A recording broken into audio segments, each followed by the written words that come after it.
Jæja, tapinn í dag, hvernig gerur þetta upp?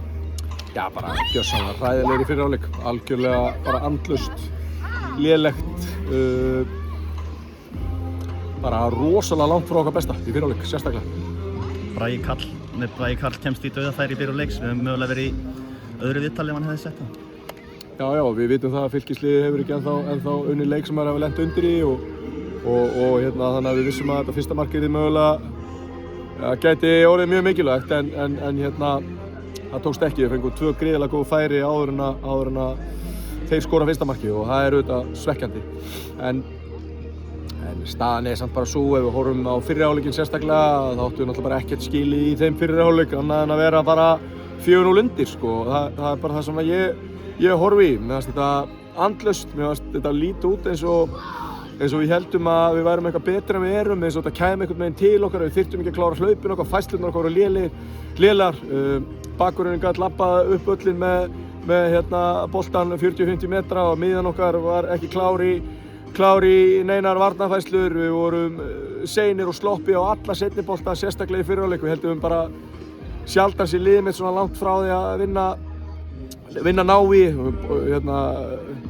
svona box defending eða varnarleikur inn í vítategunum okkar var átakanlega lélegt og bara gríðarlega ósáttur með fyrri hálfleikinn.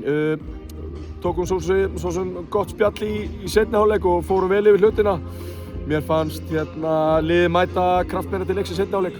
En heilt yfir verðum við bara að vera þakkláttir fyrir það. Við erum með einn besta markmann landsins í búrinu og mér fannst hann sýna það í dag að hann er það, einn af þeim. Og stóð sig bara óbóðslega vel og hafði í raun og veru allt of mikið að gera og við getum bara þakkað honum fyrir það að þetta fór ekki ennþá vel. Er eitthvað sem takið með ykkur úr þessu seinni hálfleik? Já, við tökum það með okkur að þeir leikmenn sem komu inn, þeir stóðu sig vel. Meðan þeir komu inn í þetta með orku og ekki uppgjöf. Það er erfitt að koma inn í svona seinni hálfleik þar sem að leikurinn er alltaf því tapaður. Og við verðum bara að taka það með okkur, taka frábæra frammistöðu frá Gí, taka frábæra frammistöðu frá þeim leikmönnum sem kom inn á í seinni hálfleik. Og svo verðum við bara aðeins að horfa enn og aftur inn á við og svona átta okkur á því að það eru grunngildin í fótboltanum sem verða alltaf að vera til staðar. Það er barátta, það eru varnarfærslu, það er að vera tilbúin til að taka auka hlaupin fyrir liðsfélagann og það er að vinna seinni bolta og það er svona ákveðið attitút sem að bara var mjög ábótavant í mínum leikmönnum í dag og svo því ég er nú bara tönglast mikið á varnarleik og við vorum auðvitað löngum köflum að verjast í fyrri hálfleik en á boltan vorum við huglausir, við vorum að vanta allt hugrekki í okkur, við spiluðum og stóðum og horfðum á.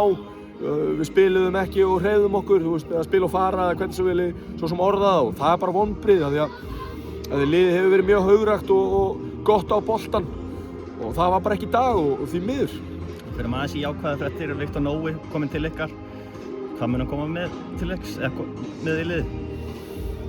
Hann náttúrulega les leikinn vel, hann er taktískt sterkur, hann er góður sendingamaður og hann er líka leggur sig fram, það er barátta í honum, hann er með gríðarlega sterkt og gott hugafar, hann ætlar sér að ná langt og vonandi tekur hann skrefið til okkar bara föstum tökum og reynir að stimpla sig inn í lið og gefa þessum köllum sem hafa verið að spila þessa leiki fyrir okkur á miðsvæðinu, gefa þeim eitthvað til að hugsa gefa þeim svona frammistöður eins og í dag, gefa þeim áhyggjur, hvort þeir spila í næsta leik.